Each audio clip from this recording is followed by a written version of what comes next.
बिस्मिल्लाहिर्रहमानिर्रहीम। अस्सलाम वालेकुम नाज़रीन, आज के प्रोग्राम में अफ़गानिस्तान की ताज़ा तरीन सूरत हाल से आपको आगाह करेंगे और दो ऐसे सहाफ़ी जो कि अफ़गानिस्तान से हालिया दिनों में वापस लौट के आए हैं और अफ़गानिस्तान को रिपोर्ट कर रहे हैं सालों से, वो दोनों कुछ ऐसे हक़ाइक़ अफ़गानिस्तान की मौजूदा सूरत हाल और सेटअप से मुतालिक आपको बताएँगे जो आज तक शायद आपने पहले कभी ना सुने हों। लेकिन सबसे पहले पाकिस्तान की सियासत और हालात का तज़किरा होगा और बिलख़ुसूस पीडीएम और मुस्लिम लीग नून की सियासत का तज़किरा होगा और उसके लिए हमने ज़हमत दी है साबिक़ वफ़ाक़ी वज़ीर और मुस्लिम लीग नून के सेक्रेटरी जनरल जनाब एहसन इकबाल साहब को। बहुत शुक्रिया एहसन इकबाल साहब। बहुत शुक्रिया। और सबसे पहले मियां नवाज़ शरीफ साहब की सेहत क्या हालत है उसकी? ना ऑपरेशन हो रहा है, ना सर्जरी हो रही है, उधर वो घूम फिर रहे हैं, तो वापस क्यों नहीं आ रहे? शुक्रिया सलीम साफ़ी साहब। देखिए, जहाँ तक नवाज़ शरीफ साहब की सेहत का ताल्लुक़ है, उसके बारे में अदालत को बाकायदगी से उनके डॉक्टर्स की रिपोर्ट जमा कराई जाती है और आपको बीमार होने के लिए ज़रूरी नहीं है कि आईसीयू में ही हों, आप चलते फिरते भी होते हैं और आप संगीन ख़तरात आपको सेहत के लाक होते हैं। बरतानिया में कोविड की वजह से उनका सारा निज़ाम सेहत डिलेज़ का शिकार है, वहाँ पर उनके जो प्रोसीजर्स हैं उसमें डिले है और डॉक्टर्स ने उन्हें एडवाइस किया है कि फ़िलवक्त जो उनकी दिल की हालत है और जो उनकी मजमूई सेहत है वो लॉन्ग एयर ट्रैवल नहीं कर सकते। जो ही वो सेहतयाब होंगे वापस आएंगे। अलबत्ता मैं ये बात ज़रूर कहना चाहता हूँ कि अदालत के फ़ैसले में ये बात भी लिखी गई थी कि अगर हुकूमत को किसी वक्त उनकी सेहत के बारे में ये शुबा हो कि वो सेहत को बहाना बना रहे हैं तो वो पाकिस्तानी हाई कमीशन के ज़रिए बराह रास्त उनकी सेहत की सूरत हाल पर तस्दीक कर सकते हैं। ताहाल हुकूमत ने एक दफ़ा भी ये ऑप्शन एक्सरसाइज नहीं की। वो सिर्फ टॉक शोज़ की जीनत उनकी सेहत को बना के उस पर अपनी सियासत करते हैं। मैं समझता हूँ कि ये मुनासिब नहीं है। लोगों की जो ज़िंदगी मौत है, जो उनकी सेहत है, और उनको भेजा किसने? ख़ुद ही तो इन्होंने भेजा है और तसल्ली करके भेजा है कि वो सीरियस उन्हें जो बीमारी थी वो लाहक थी। तो इसके बाद मेरा ख्याल है कि हुकूमत का इस पर कुछ बोलना जवाज़ नहीं रखता। अच्छा, मियाँ साहब ने उधर यूके में वैक्सीन लगाया हुआ है एस्ट्राज़ेनेका? मुझे ख्याल है लाजमन लगाया होगा, चूँकि वहाँ तो जितने भी लोग हैं उन सब की वैक्सीनेशन हुई है। तो मुझे ज़ाती इल्म तो नहीं, लेकिन मेरा गुमान है कि उन्होंने लाजमी वैक्सीनेटेड किया होगा, चूँकि he is at high risk. जो उनको बीमारियां हैं, जो उनकी एज फैक्टर है, उसकी वजह से वो हाई रिस्क के अंदर शुमार होते हैं। तो फिर ये यहाँ लाहौर में उनके लिए वैक्सीनेशन का सर्टिफिकेट लाहौर में जो सर्टिफिकेट निकला है, मैं कहूँगा कि ये एक डिमॉन्स्ट्रेशन है उस इलेक्ट्रॉनिक वोटिंग मशीन की कि आप लंदन में बैठे हैं और आपको लाहौर में वैक्सीनेशन हो रही है। इसी तरह साफ़ी साहब हो सकता है कि पेशावर में या इस्लामाबाद में बैठे हों तो इनका वोट जो है वो चीचा वतनी में पड़ जाए। तो ये एक और सबूत है कि देखिए, कंप्यूटर अज़ ख़ुद कोई चीज़ नहीं होती। लेकिन वो तो शिबली फराज साहब की तख्लीक है, उनको तो ख़ुद चलाना भी नहीं आता। ये तो असद उमर साहब जैसे बातूनी शख्स के हाथों में हैं। तो अब आप देख लीजिए ना कि जहाँ असद उमर साहब हैं और एक पूरा निज़ाम है, उसके अंदर भी इस तरह की बेकायदगियाँ हो रही हैं। जो कहते हैं कि पूरा कंप्यूटराइज निज़ाम है और नादरा के ज़रिए चल रहा है और उसमें किसी आम शख्स का नहीं बल्कि पाकिस्तान के साबिक़ वज़ीर आज़म के अगर जाली वैक्सीनेशन के सर्टिफिकेट बन रहे हैं तो दुनिया तो फिर हम पर मजाक उड़ाएगी। हमारे वो तो कहते हैं ये तो आप लोगों ने जारसाजी की है उनके लिए। क्या पंजाब हुकूमत हमारी है? क्या वफाकी हुकूमत हमारी है? क्या इस निज़ाम को हम चला रहे हैं? इसकी निगरानी हम कर रहे हैं? ये तो हर चीज़ का आज जो 4 साल बाद हर चीज़ का इल्ज़ाम मुस्लिम लीग नून को देते हैं। वो एक बड़ा अच्छा कार्टून किसी ने दिया पीटीआई का कि साफ़ चली शफाफ चली, और उसके बाद पीटीआई साइकिल के जो पहिए हैं उसके अंदर ख़ुद डंडा देती है और वो साइकिल से उलट के गिर जाती है और दांत तोड़ा लेती है और उसके बाद कहती है ये भी मुस्लिम लीग नून की करप्शन का नतीजा। नहीं तो आखिर असद उमर साहब और इन लोगों को क्या ज़रूरत थी कि नवाज़ शरीफ साहब के लिए सर्टिफिकेट बना दे वैक्सीनेशन का? मेरा ख्याल है कि ये तो आप उनसे पूछे ना। ये इस बात का सबूत है कि ये कितनी नाकस निगरानी है और सिस्टम में कितनी इनकी अदम दिलचस्पी है कि इस तरह के वाक़यात हो रहे हैं। मैं समझता हूँ कि ये लोगों की सेहत का मामला है और इसकी बड़ी कड़ी निगरानी होनी चाहिए थी। हुकूमत किस शोबे के अंदर काम कर रही है? देखिए, आज हमारी पार्लियामेंट के अंदर साफ़ी साहब मुसलसल पहली दफ़ा शायद पार्लियामान की तारीख़ में हुआ है कि पूरा एक हफ्ता लगातार कोरम टूटता रहा और किसी को दिलचस्पी नहीं। आज तो तलावत हुई, कौमी तराना हुआ और उसके बाद कोरम टूट गया।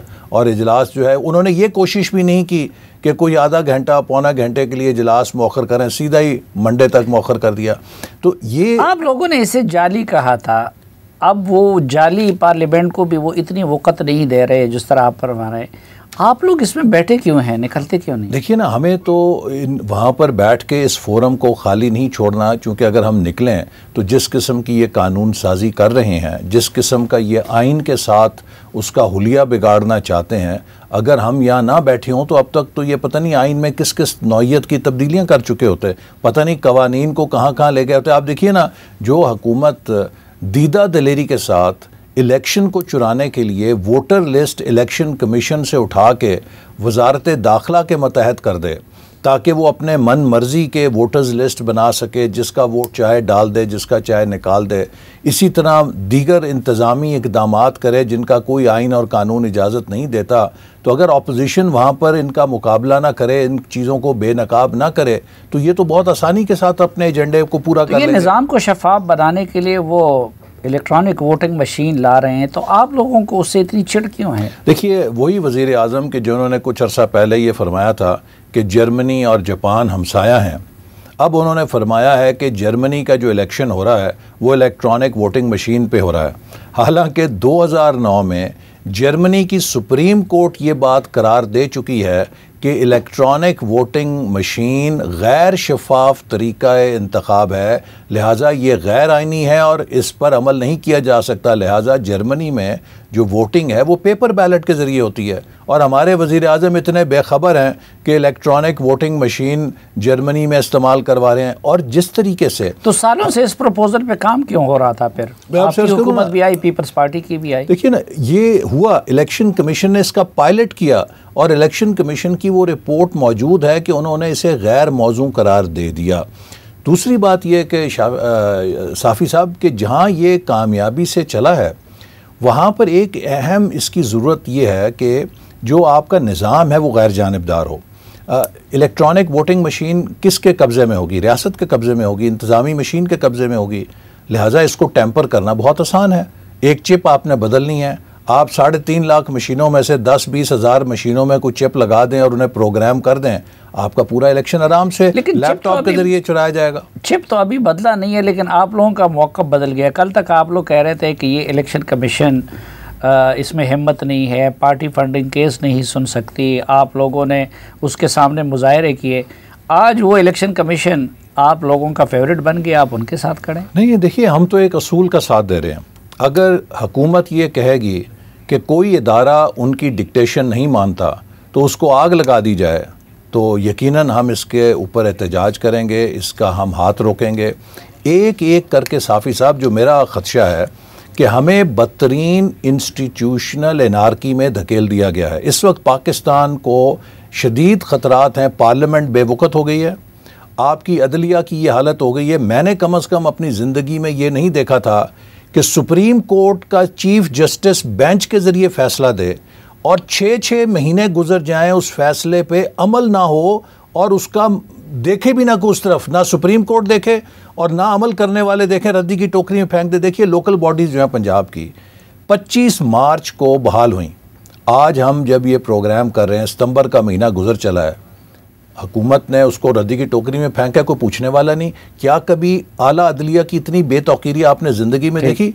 इसी तरह आप इंतज़ामिया देख लें, जो गवर्नेंस का हाल है कि आप 6-6, 7-7 चीफ सेक्रेटरीज बदल रहे हैं, 6-6, 9-9 IG बदल रहे हैं, 12-12, 13-13 सेक्रेटरी बदल रहे हैं। एक यानी लेकिन वो इलेक्शन कमीशन जिस का RTS सिस्टम फेल हुआ या फेल करवाया गया, जिसने पिछले इलेक्शन में इतने सब कुछ बेकायदगियों से सरफ नज़र की, फिर जो पार्टी फंडिंग केस को इतने सालों से लटका रहा है, तो उस इलेक्शन कमीशन का सिर्फ EVM के बारे में मौक़िफ़ कैसे दुरुस्त हो सकता है? देखिए ना, जहाँ तक इलेक्शन कमीशन का ताल्लुक़ है, उन्होंने EVM पे कोई हतमी राय नहीं दी।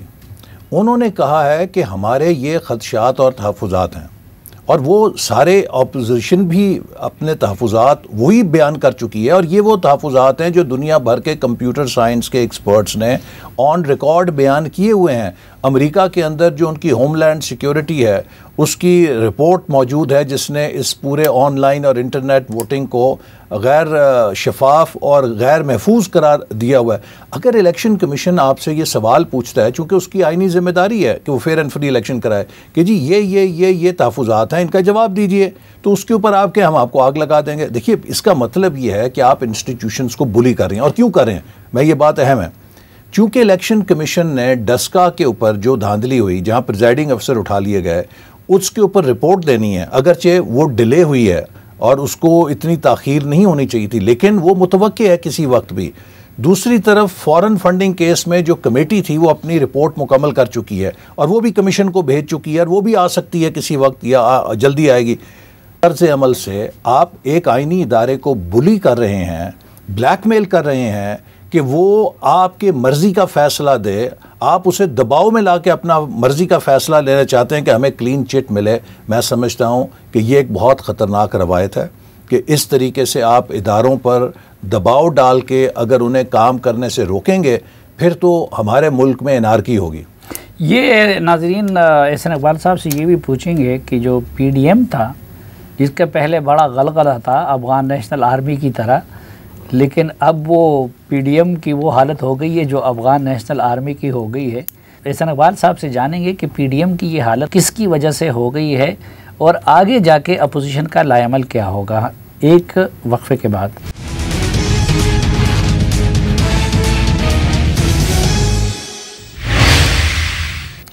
एक बार फिर खुशामदीद आपको जिरगे में। जनाब एहसन इकबाल साहब जो सेक्रेटरी जनरल मुस्लिम लीग नून के हमारे साथ हैं। एहसन इकबाल साहब, ये चेयरमैन नैब तो आप और पीपल्स पार्टी ने मिल के मुकर्रर किया था, उसके तवसी के आप क्यों खिलाफ है, इतना बड़ा अजीम काम कर रहे हों? देखिए, पहली बात यह है कि जो चेयरमैन नैब के लिए कानून है उसमें ये बात रखी गई थी कि ये मुद्दत नॉन एक्सटेंडेबल होगी, चेयरमैन का टेन्योर, इसलिए कि कोई चेयरमैन अपनी एक्सटेंशन के लालच में हुकूमत को खुश करने के लिए काम ना करे, वन टाइम हो ताकि वो आज़ादाना तौर पे काम करे और उसके बाद एक नई वहाँ पर नामजदगी या तकर्री हो। ये हुकूमत ने उनको ब्लैकमेल किया और सबके सामने है कि कैसे ब्लैकमेल किया। वो वीडियोस बनाई गई, फिर उसमें जो खातून थी उसको तहफ़्फ़ुज़ भी फराहम किया गया, किन किन लोगों ने किया सबको मालूम है, शहर के अंदर it is an open secret. लेकिन अब जबकि उनकी मुद्दत ख़त्म हो रही है, देखिए 15 दिन तकरीबन कम रह गए हैं उससे, अभी तक हुकूमत ने कंसल्टेशन प्रोसेस शुरू नहीं किया। ना सिर्फ इस बारे में बल्कि जितनी भी आइनी ओहदों पे ये तकाजा था कि कंसल्टेशन होगी between leader of opposition and prime minister, वो चाहे इलेक्शन कमीशन की तकर्रियाँ थी, चाहे वो commission on women, commission on minorities या जो भी थी। इलेक्शन कमीशन के मेंबर्स पे तो अभी शहबाज शरीफ साहब से खत किताबत हो गई है। जी, वो तो अब जो एक्सपायर हो गया ना, वो मेंबर ख़त्म हो गए, चले गए। हालांकि ये उनके साथ कंसल्टेशन पहले होनी चाहिए थी और ये भी जो कंसल्टेशन वो कर रहे हैं ये वर्बल नहीं है या मीटिंग के ज़रिए नहीं है, एक ख़त लिख दिया कि जी ये है, हम आपसे बैठ के बात भी नहीं कर सकते। एक ऐसा प्राइम मिनिस्टर जो अपोजिशन के साथ बैठ नहीं सकता, अपोजिशन के साथ बात नहीं कर सकता, आपके ख्याल है कि वो कौमी यकजहती पैदा कर सकता है? अपोजिशन है किधर के वो बेचारा उनके साथ बैठ जाए? अपोजिशन है कोई इस मुल्क में? अपोजिशन अगर यहाँ पे होती तो हुकूमती वज़रा इस तरह उनके कानों से धुआं ना निकलता और जिस किस्म की वो गोलाबारी करते हैं, अपोजिशन का कोई डर खौफ है तो हुकूमत के आसान ख़ता होते हैं ना। और वज़ीर आज़म के असाब पे भी यही अपोजिशन है जिसकी वजह से रोज़ाना झूठे केस बन रहे हैं, रोज़ाना उनको ख्वाब नहीं आता। सुबह होती है नैब को पूछते हैं भी इनके ख़िलाफ़ क्या केसेस बने हैं, शाम सोने से पहले फिर एक दफ़ा पूछते हैं क्या हुआ है। अगर हम इतने बेज़रर होते तो फिर तो हम उनके लिए कोई फ़िक्र ही ना होते। असल में तो इस वक्त पूरी हुकूमत की सुबह शाम 24 घंटे 24/7 ये नहीं है कि महंगाई कैसे कम होगी, ये नहीं कि बेरोज़गारी कैसे कम होगी, ये नहीं है कि पाकिस्तान के डिप्लोमेटिक फ्रंट पे आइसोलेशन कैसे कम होगी। उनका तो यह है कि अपोजिशन को ख़ास तौर पे PMLN को कैसे टारगेट किया जाए, कैसे लीडर ऑफ अपोजिशन को जेल में डाला जाए, कैसे PMLN के दीगर लीडर्स को। अब आप ये देखिए, लेकिन उससे अपोजिशन सीधा हो जाती है ना। अब आप ये देखिए कि पाकिस्तान अपनी तारीख के बदतरीन सफारती बहरान से गुजर रहा है जी, जहाँ पूरी दुनिया अफ़गानिस्तान के मसले पे हमारे ख़िलाफ़ तकरीबन सफ़ आ रहा है। वज़ीर आज़म के पास इतनी अपॉर्चुनिटी भी नहीं थी गालबन, मुझे तो ये लगता है कि इनको किसी ने मीटिंग की अपॉइंटमेंट्स नहीं दी कि आपके हमसाया मुल्क के वज़ीर आज़म वहाँ पहुँचे हुए हैं, सब मीटिंग्स कर रहे हैं, हमारे मुल्क के वज़ीर आज़म घर बैठ के वीडियो लिंक से खिताब करेंगे। इस हालत में लेकिन इसलिए कि एहसन साहब सफारती तबाही, माशी तबाही, लेकिन अपोजिशन भी तो घर बैठी हुई है ना, बल्कि यार नज़र नहीं आ रही है, तो इसलिए अपोजिशन तो भरपूर पार्लियामेंट में भी है और अवाम के अंदर भी है। आपने देखा कि हमने जो अभी कराची में जलसा आम किया, फिर अब अनकरीब इस महीने में और अगले महीने में पंजाब के अंदर हम अवामी तहरीक और मोबिलाइजेशन आगे लेकर जा रहे हैं। अपोजिशन मौजूद है। अगर अपोजिशन, लेकिन अपोजिशन इकट्ठी नहीं है। जब इकट्ठी हुई थी तो वाकई कुछ दिनों के लिए हुकूमत लोगों के कानों से धुआं निकलना शुरू हुआ था पीडीएम की शक्ल में। ये जो पीडीएम के गुब्बारे से हवा निकल गई, कुछ लोग कहते हैं कि मुस्लिम लीग नून के कन्फ्यूज़ पॉलिसी की वजह से, कुछ लोग कहते हैं नहीं पीपल्स पार्टी की दगाबाजी की वजह से।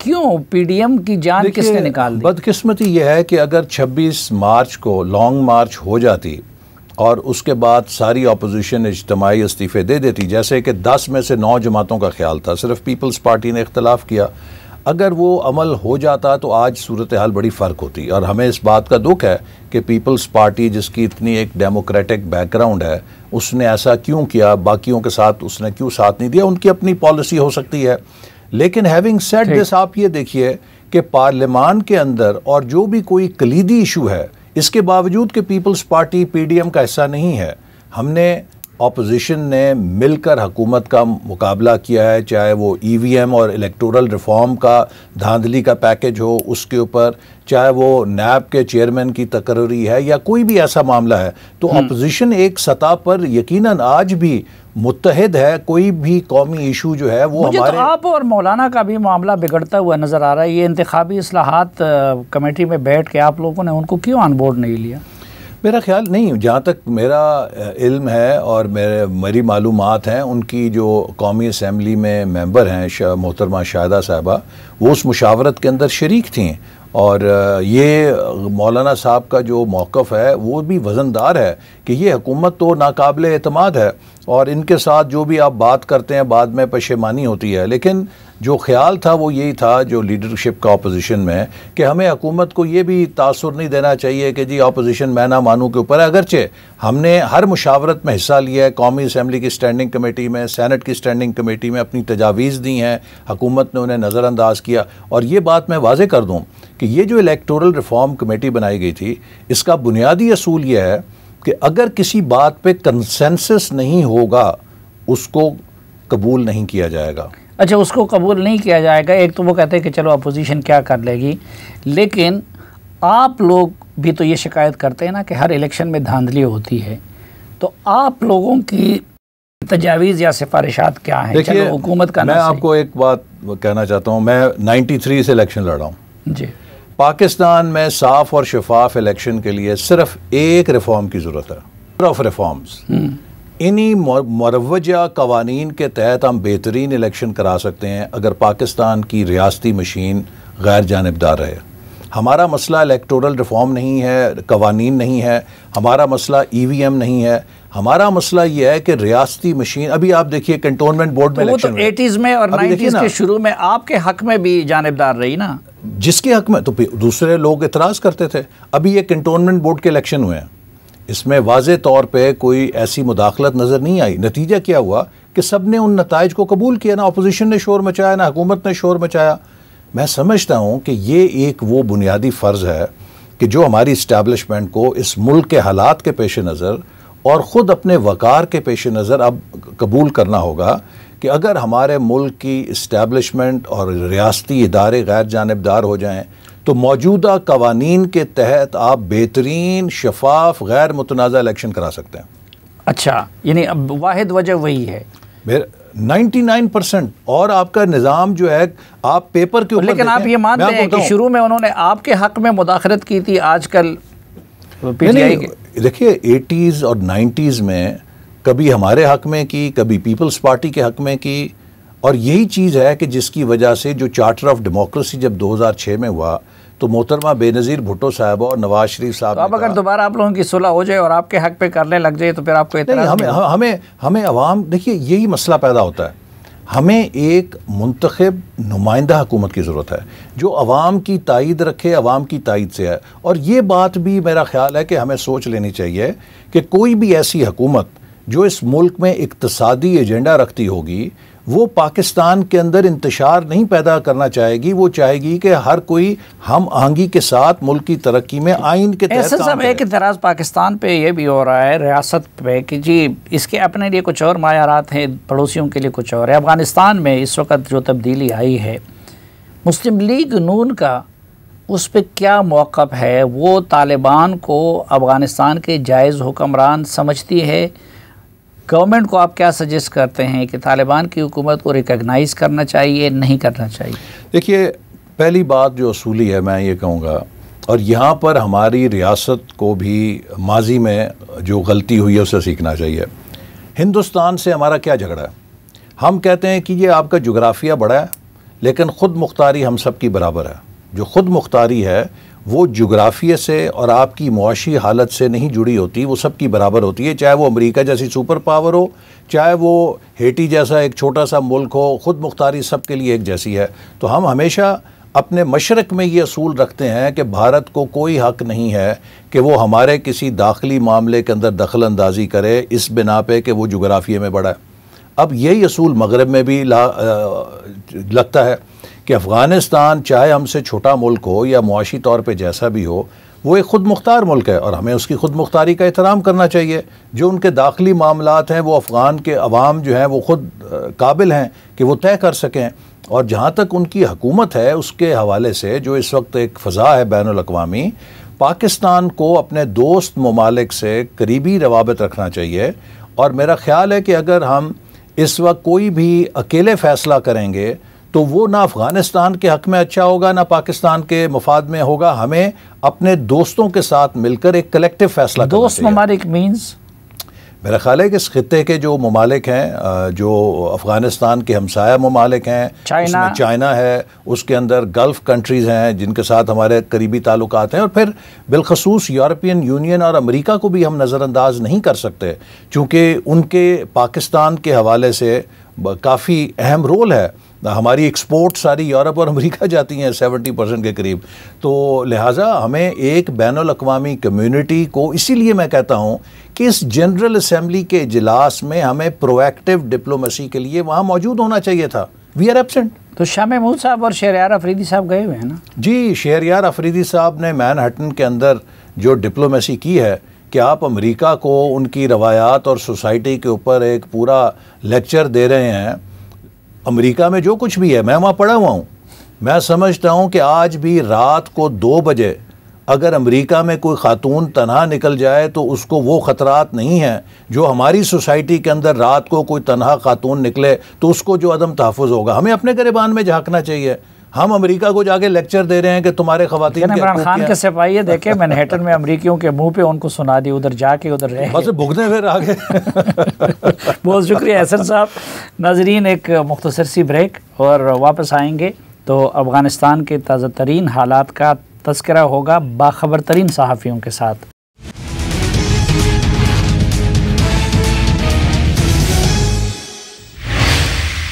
एक बार फिर खुशामदीद आपको जिरगे में। हम जैसे लोग कितनी भी कोशिश करें तो रहीमुल्लाह यूसुफ़ज़ई साहब को अल्लाह ताला ने अफ़गानिस्तान के मामलात पे जो उबूर दिया था, हम उस तक कभी भी नहीं पहुंच सकते। अल्लाह ताला उनको गरीक़ रहमत करे। लेकिन ये हमारी खुशकिस्मती है कि अभी हमारी सफ़ों में जनाब ताहिर ख़ान साहब और समी यूसुफ़ज़ई साहब जैसे लोग मौजूद हैं जो अफ़गानिस्तान पे अथॉरिटी की हैसियत अपनी जगह पे रखते हैं। और ताहिर ख़ान साहब तो अभी एक लंबा अरसा गुज़ार के अफ़गानिस्तान से वापस लौटे हैं, जबकि समी यूसुफ़ज़ई साहब अशरों से आलमी मीडिया के लिए अफ़गानिस्तान की पल पल की ख़बर भी देते हैं और उसका तज्ज़िया भी करते हैं। और दोनों में अल्लाह ने ये सलाहियत भी रखी है कि जुर्रत और एतदाल के साथ बात करने का सलीका भी जानते हैं। बहुत शुक्रिया आप दोनों का। और ताहिर ख़ान साहब, आप वहाँ से लौट के आए हैं तो क्या मामला है? ये जो कुछ लोग कहते हैं सब अच्छा हो रहा है, कुछ लोग कहते हैं सब बुरा हो रहा है, तो हकीकत क्या है? मेरे ख्याल में टेंशन वाली माहौल है काबुल में और दीगर शहरों में। बामियान भी हम गए और बामियान में भी खामोशी थी, लोग कुछ चले गए हैं वहाँ से, हर दुकानें खुली थी। लेकिन बहरहाल काबुल में भी रेस्टोरेंट में जब आप जाए ना दिन के वक्त तो खाली होते हैं। तो कुछ लोग अभी भी घरों से नहीं निकलते, और अब देखना है कि किस तरीके से लोगों का एतमाद बहाल करते हैं तालिबान। ठीक, ये तालिबान के लिए बहुत बड़ा चैलेंज भी है। समी यूसुफज़ई साहब, अब वो पिछले दौर वाले सूरत हाल भी नहीं है, तस्वीरें भी निकाली जाती हैं, वीडियो भी अब जायज़ है, इजाज़त है उसकी। मुल्ला हिब्बतुल्लाह साहब की पहले से तस्वीरें भी हैं और वो ब्लैक लिस्ट में भी नहीं है, न FBI के वांटेड लिस्ट में भी नहीं है। वो अभी तक मंजर आम पे नहीं आए जो उनके अमीर मोमिनीन है। आपकी क्या इत्तलाहात हैं, कहाँ हैं, किस हालत में हैं और मंजर आम पे क्यों नहीं आते? मेरे ख़्याल में मुल्ला हिब्बतुल्लाह खान अभी ज़िंदा है, लेकिन अजीब बात है, जब वो अमीर नहीं था तो मैंने कई पोस्टर देखे, उसमें जो मदरसा की ग्रेजुएशन सेरेमनीज़ थी उसका नाम लिखा हुआ था कि वो तकरीर करेंगे। इसका मतलब ये है कि वो जब अमीर नहीं था तो वो मुख्तलिफ़ मदरसों के ग्रेजुएशन सेरेमनी में जाकर तकरीर भी करते थे और खुल कर करते थे। शायद कुछ लोगों ने उनके वीडियोज़ भी बनाए हैं, लेकिन अभी तक सामने नहीं आए। अब मेरे ख़्याल में तालिबान का पहले से उनका मिजाज जो है ना, तस्वीर के साथ कोई ज़्यादा दोस्ताना नहीं है। अभी भी दूसरे लोग भी हैं, उनकी भी तस्वीर मना है। मसलन मुल्ला उमर का बेटा, वो भी अपना तस्वीर, डिफेंस मिनिस्टर है, बग़ैर तस्वीर के नहीं, लेकिन वो तो ज़ाहिर बात है आके इजलास भी प्रिजाइड कर रहे हैं। सिराजुद्दीन हक्कानी, जिनका FBI की तरफ से वो इनाम भी अभी तक मुकर्रर है, वो भी इजलास प्रिजाइड कर रहे हैं। मुल्ला हसन साहब तो ख़ुद, उनकी तो वीडियोज़ उनके TV पे भी चलती है। तो जो मेरे ख़्याल में उनका एक वजह यह है कि ज़ाहिर बात है लोगों के जहनों में तालिबान के ये है कि हमने अफ़गानिस्तान को फतह करके उसके यानी उसके अमारत में उनके सामने रख दिया। एटलीस्ट वो अपना आवाज़ में तो एक थैंक यू या कुछ कह देते, अप्रिशिएट कर देते। लेकिन हमारी मालूमात ये है कि वो कंदहार में मीटिंग करते हैं। अच्छा, इस तरह भी नहीं है कि जो लोग कह रहे हैं कि वो नहीं है। ताहिर खान साहब, आपने उधर वज़ीरों, मुशीरों और ज़िम्मेदारों से पूछा होगा यकीनन, तो वो क्या बताते हैं मुल्ला हिब्बतुल्लाह के बारे में? ये बड़ा एक हसास मामला है। लेकिन जब कंदहार में इनकी जो कहा गया था ट्विटर पे कि शूरा का इजलास हुआ, हालांकि वो शूरा का इजलास नहीं था, उसमें काफ़ी सारे शूरा के अलावा भी काफ़ी लोग थे, लेकिन ये पहला इजलास था कि उसमें शूरा के अरकान और दीगर काफ़ी सारे कंदहार के ज़्यादा लोग थे। तो तालिबान ने ट्विटर पे कहा था कि उस इजलास की सदारत इनके अमीर ने की थी, लेकिन वो बात दुरुस्त नहीं थी। अच्छा, हाँ जी, वो क्योंकि जिस तरह आपने मुझसे पूछा कि आपका किसी से मुलाकात हुई, तो हाँ हुई है, और वो ख़ुद मौजूद थे उसमें। तो बल्कि उनकी तवक्को थी कि शायद आवाज़ में कोई चीज़ आ जाए, और ज़बीहुल्लाह मुजाहिद का जो बयान था कि चंद दिन बाद या बहुत जल्दी वो आ जाएंगे, उसका भी तकरीबन महीना हो गया उस बयान का। मेरे ख़्याल में उनको आना चाहिए बाहर। ये सही कहा उसने कि उसके वो फ़ौत की किसी ने तस्दीक नहीं की है, इशारा भी किसी ने नहीं दिया। लेकिन जब आपकी हुकूमत हो गई है, जब मुकम्मल आपका कंट्रोल है, और वांटेड लोग जो है, जो अमेरिका को मतलूब है, और वहाँ ड्रोन बहुत होते हैं काबुल में आजकल, रातों के ड्रोन बहुत नजर सुबह भी, तो ख़तरा होगा तो सिराजुद्दीन हक्कानी को होगा। और आपने ठीक कहा कि उनकी तो मीटिंग हुई, यूनाइटेड नेशन वालों से मीटिंग हुई है। फिर उसके चचा है खलील रहमान हक्कानी, जो वज़ीर बन गए रिफ्यूजीज़ के, मुहाजिरीन के, वो भी मैं ख़ुद उसके एक मीटिंग में गया। काफ़ी सारे लोग थे, उनके अपने कबीले सरदार वगैरह के आए थे।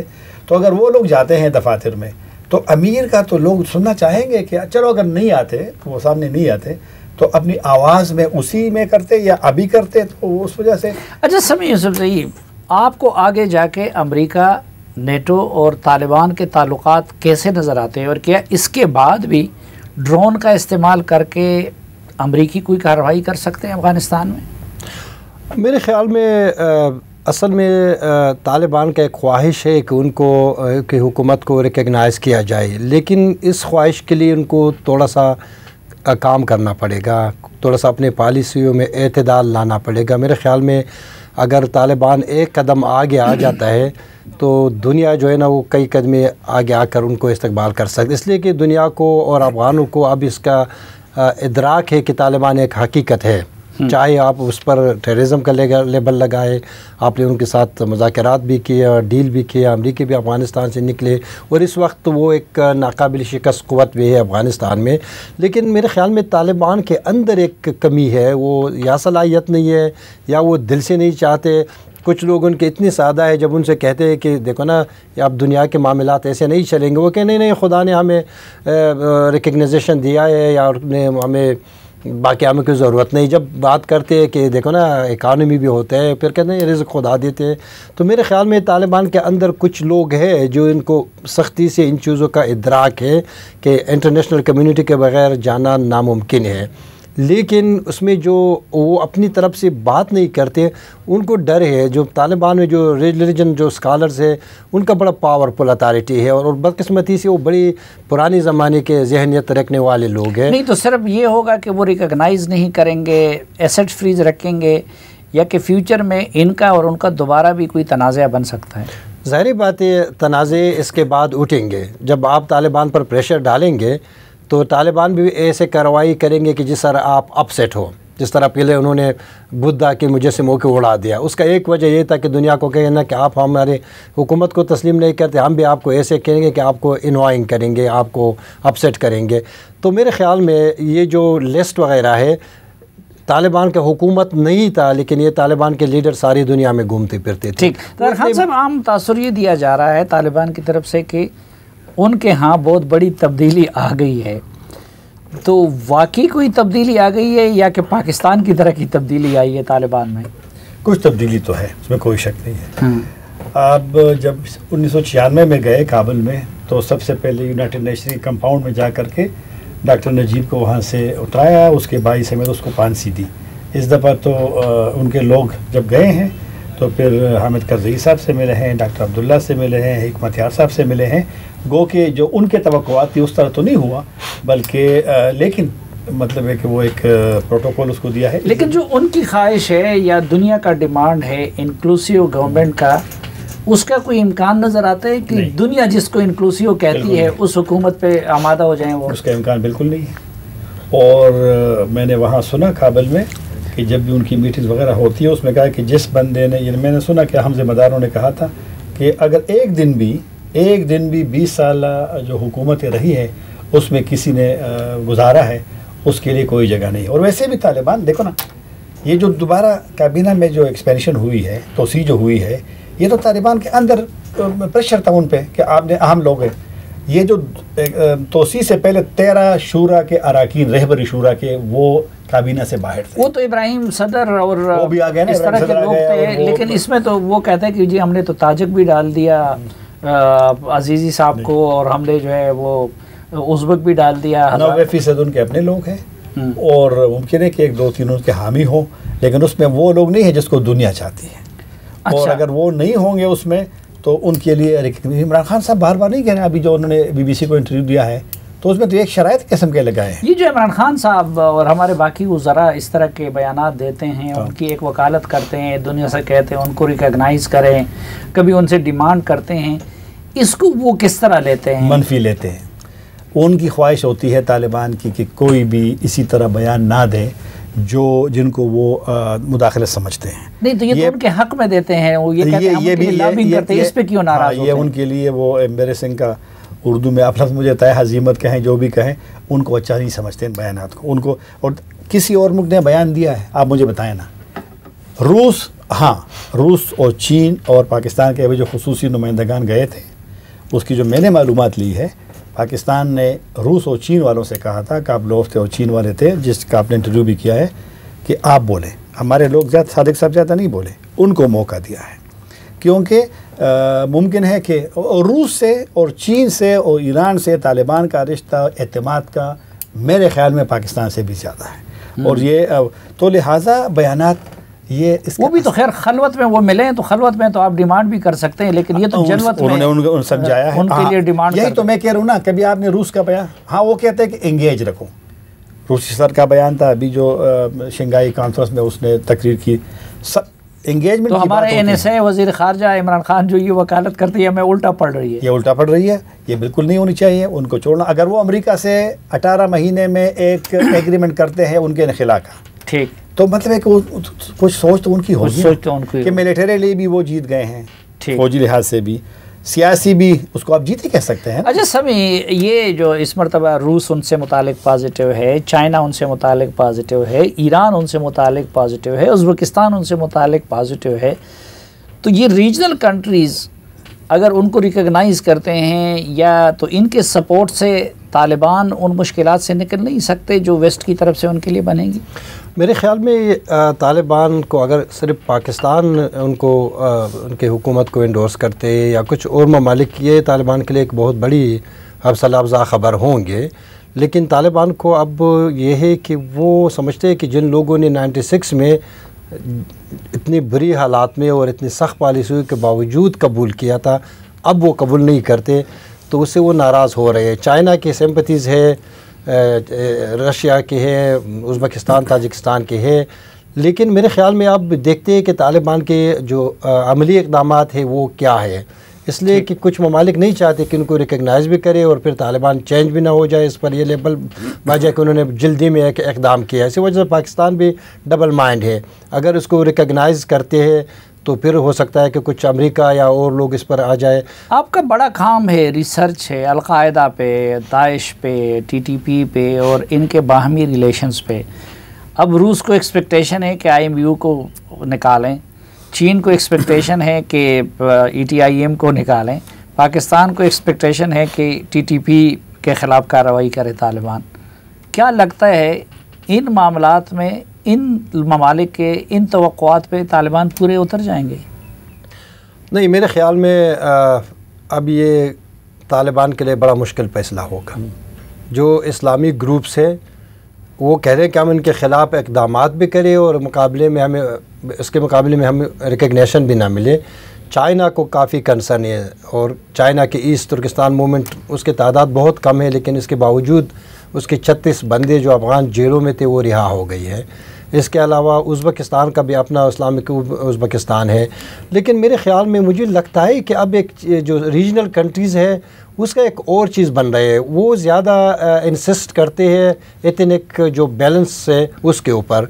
अमेरिका, यूरोप वगैरह, उनका ख़्याल है कि एथनिक जो अक़वाम के मसाइल है या अफ़गानों के अपने मसाइल है। जिस तरह 9/11 के बाद एक कैबिनेट बना, उसमें 6 मिनिस्टर सिर्फ पंजशेर के थे, तो ये डोमेस्टिक इशू है उनके लिए। अफ़गानिस्तान के असली मसला जो है ना वो वुमेन राइट, ह्यूमन राइट्स, और मेरे ख़्याल में तालिबान बड़े आसानी से इन चीज़ों को एड्रेस कर सकते हैं। लेकिन जो रीजनल कंट्रीज़ है उनका एक माइक्रो छोटे से इंटरेस्ट होते हैं। ईरान का शिया के बारे में एक इंटरेस्ट है, फिर ताजिक ज़बान के बारे में, उज़्बेकिस्तान का अपना है, तुर्की का बड़ा अहम किरदार है। तो मेरे ख़्याल में ऐसा लगता है, मुझे डर है अगर इस तरह कोई सलूशन नहीं आया तो फिर ये जो रीजनल ममालिक है तुर्की से लेकर उज़्बेकिस्तान, ताजिकिस्तान, वो मेरे ख़्याल में फिर इसी पे बात करेंगे कि जो नॉन पश्तून है उनको इधर रखो, जो पश्तून है वो तालिबान पाकिस्तान के साथ में। ये जो TTP और उनका रिलेशन है, अब हमारी हुकूमत ये तवक्को लगाई बैठी है कि अफ़गान तालिबान उधर आएंगे तो TTP का मसला उनके लिए रातों रातों हल कर लेंगे। आपने वहाँ पर क्या पाया कि तालिबान आगे जाके अफ़गान तालिबान हमारे तो इस्लामी TTP के साथ क्या करेगी? TTP के साथ TTP के लोग उनके मेहमान हैं, उनको जेलों से रिहा कर दिया गया उनको। बल्कि मुझे नहीं पता ये बात मुनासिब है कि नहीं मुनासिब, मैंने वहाँ ये भी सुना एक ज़िम्मेदार से पाकिस्तान के मुल्ला फ़कीर को कुनड़ जाने दिया है ताकि वो वहाँ पर रहें। और मेरा नहीं ख्याल, क्योंकि जो कंदहार की शूरा का मैं बात कर रहा हूँ वहाँ पर ये मसला तकारीर में, मुल्ला हसन ने वहाँ तकरीर की थी, मुल्ला हसन में, तो वो मैंने एक लेटर देखा है, गो कि उसकी तस्दीक मैंने अभी किसी और से नहीं कराई, लेकिन वो ख़त जो है वो उसी कंदहार वाली शूरा में हुआ है।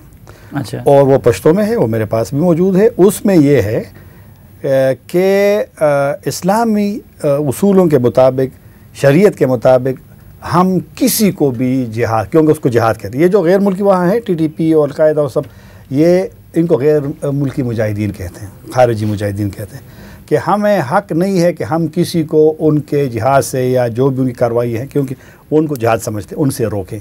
ये वाला वहाँ पर इनका एक शयूखीन का एक ग्रुप होता है तालिबान का, शेख जिसको कि जिसमें ज़्यादा मजहबी लोग होते हैं, उनसे कभी कभी ये राय लेते हैं।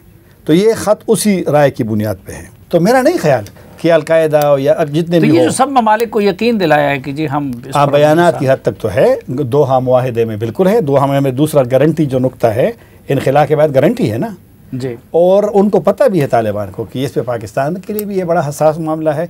मेरे ख्याल में इतना आसान नहीं होगा किसी भी जहादी ग्रुप की तरफ तालिबान की तरफ से इक़दामात करना, चाहे वो चाइनीज़ हो, पाकिस्तानीज़ हो, सेंट्रल एशियन हो। लेकिन तालिबान के अंदर कुछ लोग चाहते हैं, लेकिन मसला बड़ा सेंसिटिव है उनके। अगर वो कहते हैं कि हमारा इस्लामी अमारत है, तो इस्लामी अमारत की जो प्लेटफार्म है या उनकी जो पॉलिसी, तो एक शक्ल ये भी हो सकती है कि उनको के ख़िलाफ़ कार्रवाई तो ना करे, लेकिन उनको पाकिस्तान या चीन या सेंट्रल एशियन कंट्रीज़ के ख़िलाफ़ कार्रवाई से रोक दें, ये हो सकता है। उनकी जिम्मेदारी तो है, यही तो एग्रीमेंट उसने किया है, यही तो मुआहिदा है। उधर रहे पुरअमन ज़िंदगी जो एग्रीमेंट हमने कर दिया उसमें तो ये भी था कि एक मुश्तरका सब अक़वाम की हुकूमत बनाएंगे, लेकिन हमने मिलिटरीली टेक कवर कर दिया है। अमेरिका ने भी कहा था कि वो एक डेट पे निकलेंगे, उसी डेट पर नहीं निकले। वो तो मेरे ख्याल में अमेरिका तालिबान अब आसानी से पूरी जो करारदाद है उसको डिनाई कर सके, उस पर तो अमल नहीं हुआ। अब यूँ कह रहे हैं कि हमने इसलिए उस वक्त कहा था कि अगर एक पॉलिटिकल सोल्यूशन के थ्रू हम टेक ओवर करते थे, हमने मिलिटरी टेक ओवर था। अब हमारी मर्जी जो जिस तरह करना है, ये हमने अमेरिका को शिकस्त दी। बहुत शुक्रिया समी यूसुफजई साहब, जनाब ताहिर खान साहब, हमें वक्त देने के लिए। नाजरीन, इस दुआ के साथ कि अफ़गानिस्तान भी और पाकिस्तान भी अमन खुशहाली के गहवारे बने, आज के ज़रिए से इजाज़त चाहता हूँ। अल्लाह हाफ़िज़।